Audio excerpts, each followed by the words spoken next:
It's the W.E.S.T podcast. Wrestling, entertainment, sports, and travel.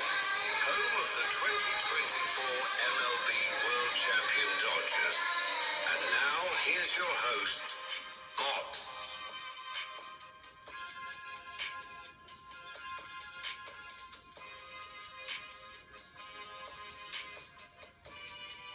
Your boy Mott's, and another Saturday, another episode of the Mott's West podcast, wrestling, entertainment, sports, and travel. And happy to be here again. Happy that y'all here. Let's get right into it. Hope all the fathers had a happy Father's Day weekend last weekend. Hopefully y'all got some recognition, maybe some gifts. Actually, something interesting that I heard, that the average, so I forgot who took a survey again.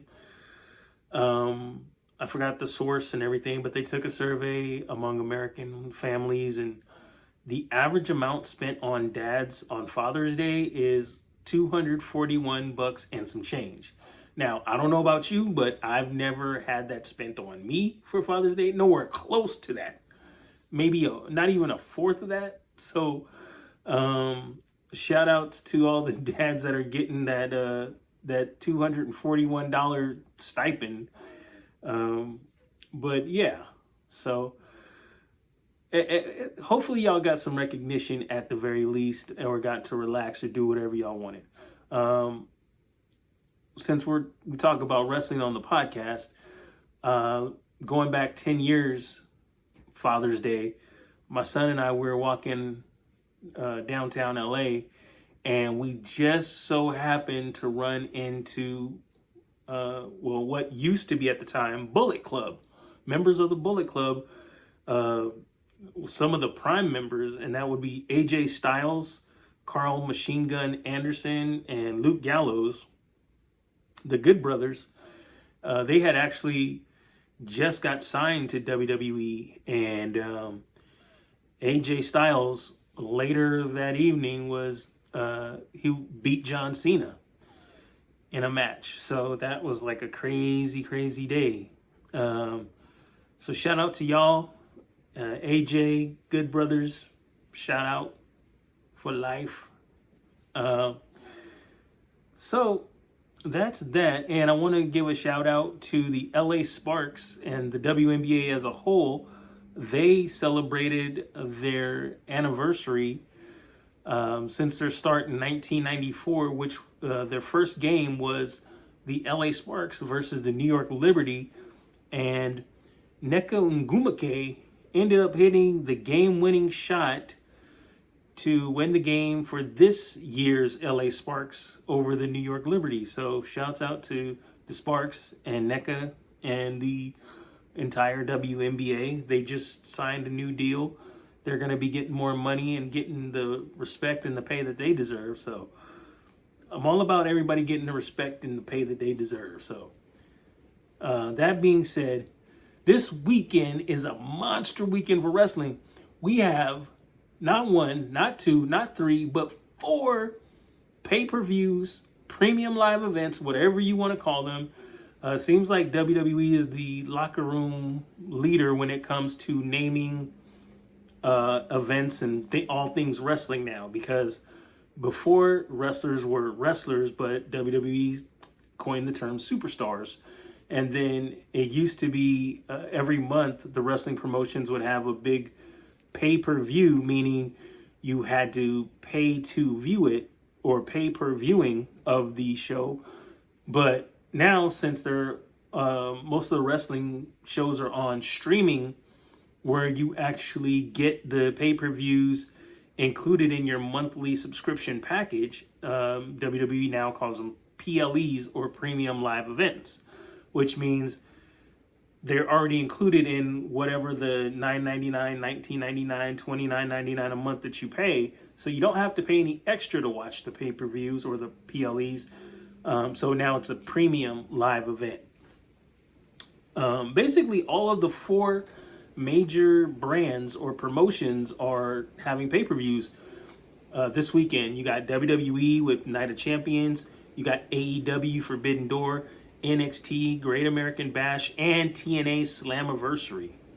So WWE Night of Champions is today, and it's probably started as I'm speaking. You got tomorrow is going to be three. It's going to be NXT Great American Bash, AEW Forbidden Door, and TNA Slammiversary. So that's going to be a challenge to try and watch all of them. So the trick is, I guess, to watch WWE tonight and then watch probably AEW tomorrow, maybe live, and then at night watch either TNA or NXT, and then Monday night, Monday morning somewhere, watch the one that you didn't watch. So that's your game plan for that. All right. So before we get into the weeds anymore, let's get into the top news. The big story of the week was this. Okay, so starting off some sad news. Wrestler Joe Doring, according to MSN's Jake Frenner, Joe Doring this week passed away at age 44 from brain cancer. And he's been battling this apparently for a decade and finally succumbed to it. So I remember Joe Doring. He was a big guy. He was a big, tall, white dude. And he would always come to the ring in a cowboy hat, nothing but a cowboy hat, his wrestling tights, and a big old like fur coat. And that was Joe Doring. I remember him from being a part of Violent by Design, which was a group that was led by Eric Young. I remember him capturing the TNA tag team titles with Eric Young and Rhino. So rest in peace, Joe Doring. You will be missed. Also in the news, Nikki Cross, who was recently released from WWE with the rest of her group, the W.E.S.T. It looks like she's headed to Maple Leaf Pro Wrestling, MLPW, according to MSN's Bibon Shina, or Bibon Sina. I don't know how to pronounce that. It's weird. This is the first writer's name that, one, doesn't start with a capital, and that has to be on purpose because it's in the byline like that, and hopefully an editor or somebody checked it out. But it's basically Bibonsina, Bibon Sina. So it's like, sounds almost like they're making fun of John Cena. But anyway, I digress. So she and the rest of the Y6 have been released from WWE, and MLPW announced that she will be appearing in August 7th and August 8th taping of their TV show Mayhem, which airs on TSN, or let me see, make sure, yeah, TSN.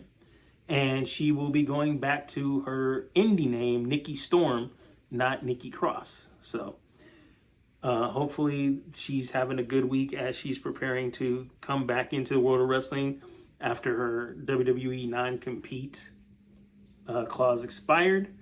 So we're going to see which wrestling show is... All right. So this is the part of the show where I kind of explain what's going on in every wrestling promotion, especially this weekend when you got all 4 wrestling promotions putting out PLEs. So this is what you need to know, since there's so much going on during the week. Wrestling's on every night. You just need to pretty much watch the main event or the end of the show, which will tell you what's going on. So we're going to start out with Collision on Saturdays on TNT at 5 p.m. You had Maya World defeating Athena to advance to the finals of the Owen Hart tournament, where she will face Mercedes Moné tomorrow at Forbidden Door. And the winner of that match will go on to All Out London to face whoever the AEW Women's Champion is. So after the match, well, just to give you a little backstory, Maya World just lost her big brother in real life. So she is grieving, but she is working through the death of her brother, um, and basically saying wrestling is her therapy. So after the match, Athena congratulated Maya World and gave her a hug. And Athena, who's normally a bad girl, looked like she's maybe turning a new leaf. And after the hug, out comes her opponent for a Forbidden Door, Mercedes Moné. Mercedes Moné, she too is known for being a bi you know what, but comes to the ring and shows some sympathy toward Maya, gives her a hug. But then Athena comes from behind Maya and basically suckers her, knocks the crap out of her, and starts beating her down. And then Mercedes joins in, beating down Maya World. So this, I mean, a leopard does not change its spots. Athena and Mercedes, they actually were in WWE together. So they know each other. They're familiar. They know how to work together. So they don't want this new girl coming in and messing things up for them because she's winning matches. So that was kind of a sad ending to that. All right, so then we move on to Monday night, which is Raw. And Raw is coming to us from overseas. So Raw was actually on early. Normally it's on Netflix at 5 p.m. So you had the Street Profits defeating the Vision to becoming the new tag team champions on Raw. Thanks to Joe Henry coming back and stopping Logan Paul from using brass knucks. So Logan Paul, in case you didn't know, he was actually injured at WrestleMania, or Backlash, I'm sorry. He was actually injured at Backlash, and he hasn't been able to compete, but he has come back to kind of assist the Vision, Braun Breaker, and Austin Theory. So Joe Hendry stopped him from using the brass knucks. And then out comes Seth Rollins with all this distraction going on. He nails Austin Theory with the brass knucks, and that allows the Street Profits to get the win. Then you go to Tuesdays, which is NXT, and that's on the CW at 5 p.m. So at the beginning of the night, there was supposed to be a contract signing for the NXT title between Tony D'Angelo and Nakuru, formerly known as Evil from New Japan's House of Torture. But when it came time for Tony D'Angelo to sign the contract after Nakuru, he opened up the folder, and out comes flames all over D'Angelo's face. So we're left thinking D'Angelo is out of it. He's going to have to go to the hospital. It's Tuesday. Will he make it back on Sunday for the premium live event for Great American Bash? Who knows? So at the end of the night, the general manager, Rob Stone, comes out and says there will be indeed a title match at Great American Bash. And he doesn't get to go too much further before Nakuru comes out and basically says, look, we all know Tony is injured. He's probably not going to make it to Bash. So let's just cut out the middleman and give the title to me. Then out comes Big Mason Rook, the new rookie from the UK, who faced Nakuru last week, who Nakuru beat for the shot at Tony D'Angelo. And Rook says, you know what? There needs to be a match for the title at Great American Bash. So you need to earn it if you're going to take the title. So why not we run our match back? And then out comes the Vanity Project, basically saying, hold on. Their leader basically says, you know, we've been here for a long time and we're up next. You've been here for a cup of coffee. You've already had a match and lost, at a matter of fact. So you need to step aside and basically let the Vanity Project leader get that shot at the title. So Mason Rook just answered with his fists. He's a big old UK boy, and he just beat the crap out of the Vanity Project, like the three of them. And they were carried back by security. And after that, Nakuru once again gets in General Manager Rob's face and says, look, we don't need to go through all this. Just give me the title, because there's, as you can see now, they're tied up. So let me get that title. And General Stone says, nope, there is going to be a match, and it wasn't going to be one of those guys that came out. It was always going to be him. And he points to the entranceway, and out comes a bandaged, bloody Tony D'Angelo, and he's ready to scrap. And security holds him back. Security holds Nakuru back. And finally, D'Angelo gets to Nakuru, but Nakuru escapes by digging into one of Tony's burnt eyes. So we are left with Tony D'Angelo going into Great American Bash at a huge disadvantage. Then we come to Wednesday night, and you know what that means. It's AEW Dynamite on TBS at 5 p.m. So you had Takeshita defeating Ricochet to defend his international championship, which set up his partner for Forbidden Door, or one of the partners for Team Mark Briscoe, who Captain Mark Briscoe comes out, and he wants to say a couple words to MJF to answer what MJF said about him earlier in the night. Okay, so basically they're going to be competing. It's going to be Team Mark Briscoe facing Team Don Callis, MJF in a steel cage match. And if Mark Briscoe's team wins, Mark Briscoe gets a shot at the AEW World title.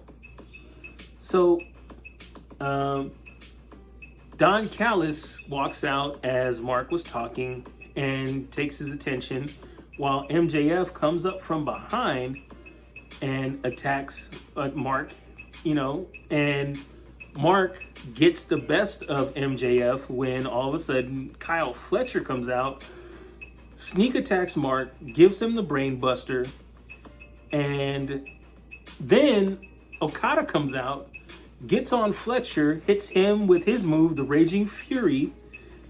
Then Okada comes out, hits Takeshita with the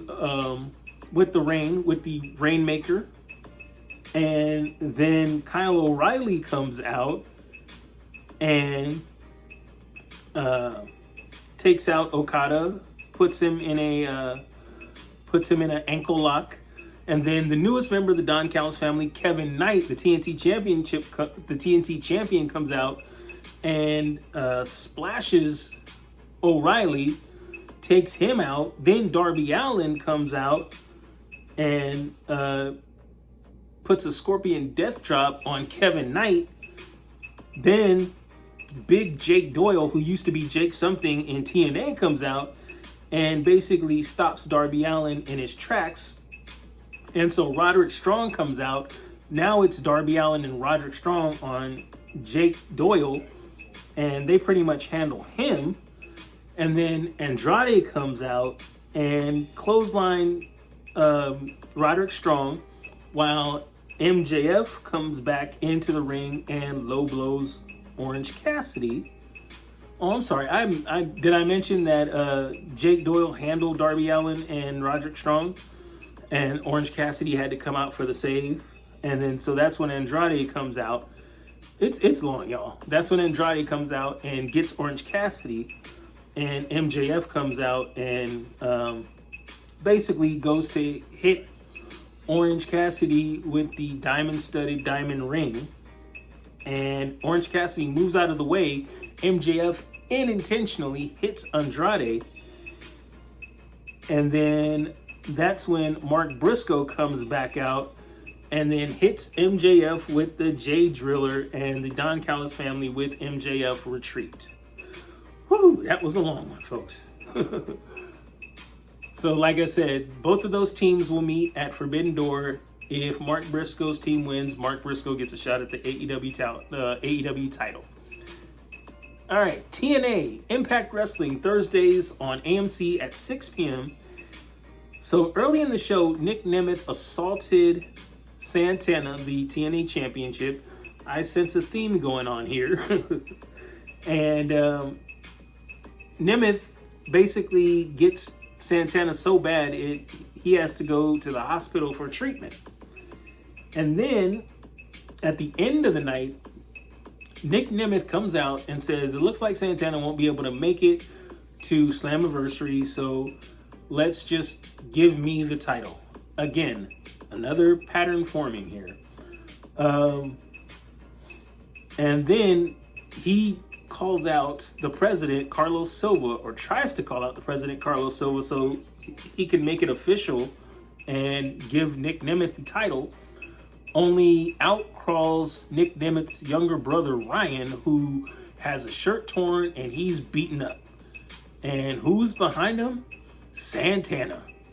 So Santana continues to beat Ryan, and this rubs Nick the wrong way because seeing his brother getting beat up. And so Nick tries to come out after Santana. Security both holds them back.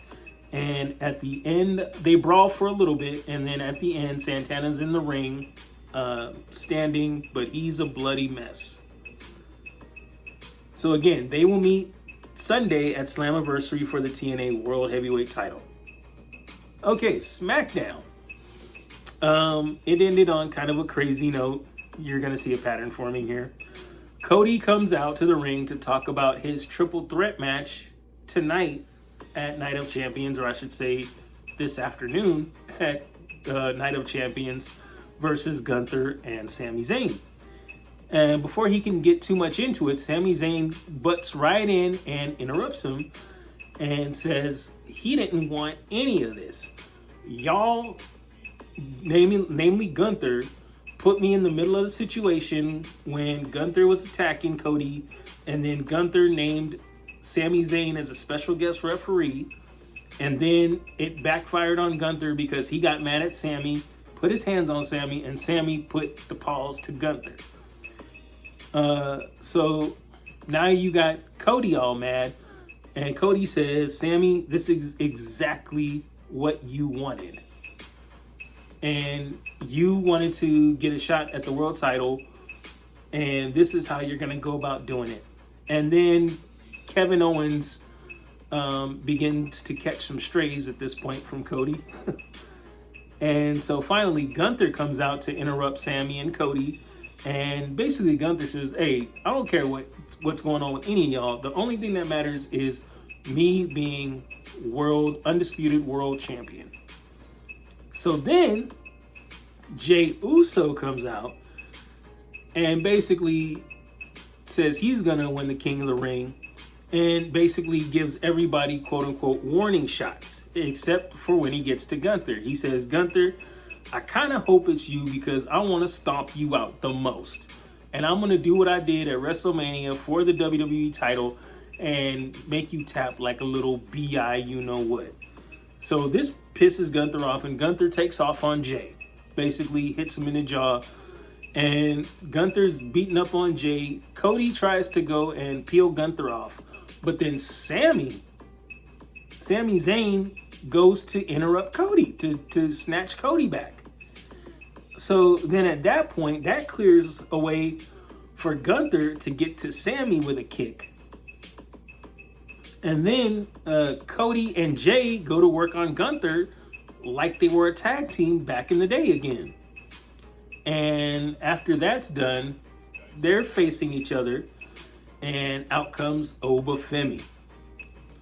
Now, Oba Femi is the X factor in all this because Oba Femi is the farthest removed from what's going on between Gunther, Cody, Jey, and Sami. So Jey, once Oba gets to the ring, Jey kicks Cody out of the ring out of nowhere.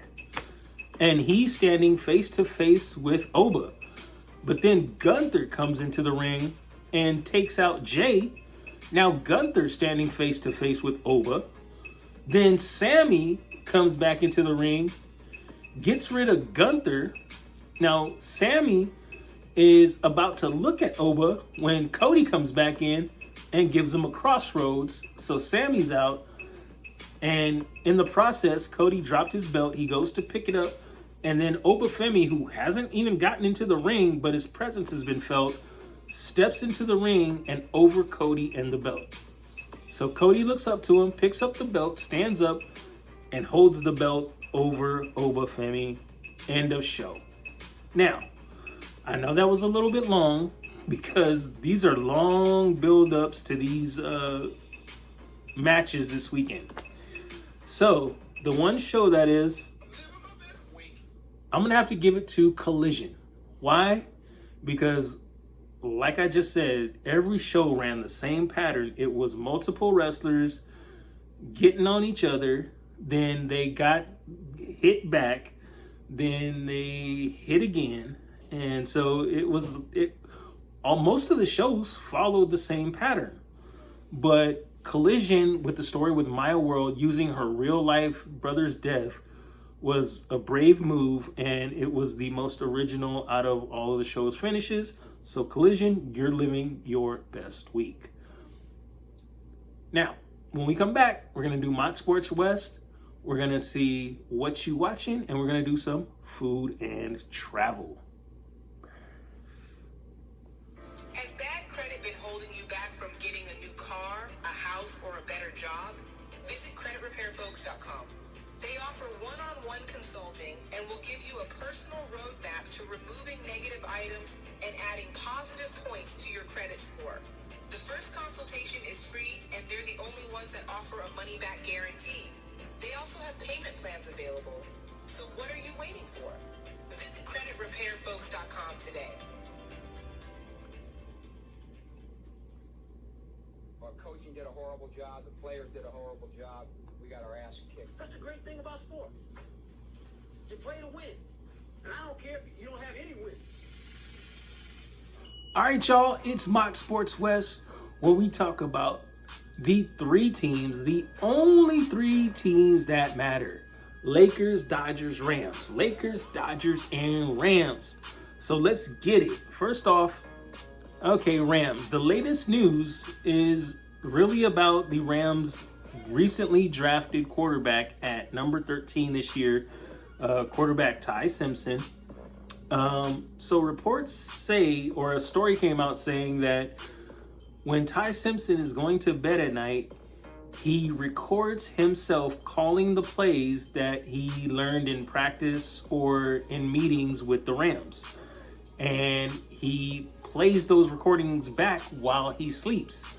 Then in the morning, he wakes up and listens to the recordings while he goes through his morning routine, or he travels to where he needs to go for that day. I don't know. Do y'all think that's weird or smart? In other news, Rams news, while McVay was on vacationing this week in St. Tropez, it looks like he was out at like a club or a restaurant, a resort with his friends and family when a 49er fan at another table sent Coach McVay a bottle of champagne with hollering waiters and waitresses, and it also included a huge picture of the 49ers logo. Way to troll whoever that fan was. I hate the 49ers, but I can't be mad at that fan. That was probably money well spent, because I sure would have done it to Coach Shanahan. All right, the Lakers. The draft was this past Tuesday, and the Lakers traded up to number 24 with the Knicks to pick up Cameron Carr, who played in college for both Tennessee and BYU. Meanwhile, the bigger news was Austin Reeves re-signing with the Lakers for a 4-year, $185 million max deal. The Dodgers lost last night to the Padres 7-1 in Game 1 of a 3-game series. They play again tonight at 5:40 p.m. Some of you will be watching that, but I want to know what you watching. So, last night, I went to watch Supergirl. And without giving any spoilers, here is my review.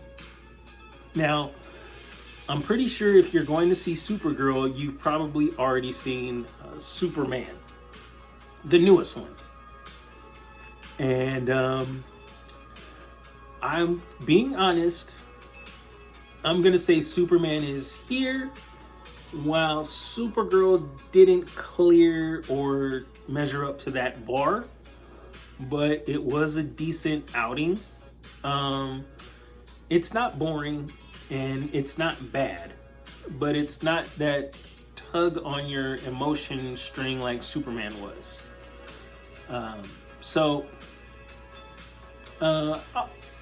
I'll let you see it and you be the judge. But for me, it was cool. It was a cool little, it did its thing. And then for the way they made Supergirl's character out to be, it fit. And I thought Jason Momoa as Lobo, I think he did his thing too. So I can't be mad. So that's what I'll give it. I'll give Supergirl an I can't be mad at you. That's the score. So, all right. Last but not least, food and travel. So I made another run for the border to Taco Bell, and Taco Bell's been putting out some new food, rather at a fast pace, you know. So now they have these new steak fajita chalupas, which I tried. See that right there? There's my video. You can see what I thought about them, and then you can try them for yourself to see if you agree with me or not. Pretty much they come in steak and chicken, and they have a creamy jalapeno, I think chipotle sauce. They have bell peppers and onions and cilantro fresh on top. So that's gonna top off this episode of the W.E.S.T podcast. So until next Saturday, peace.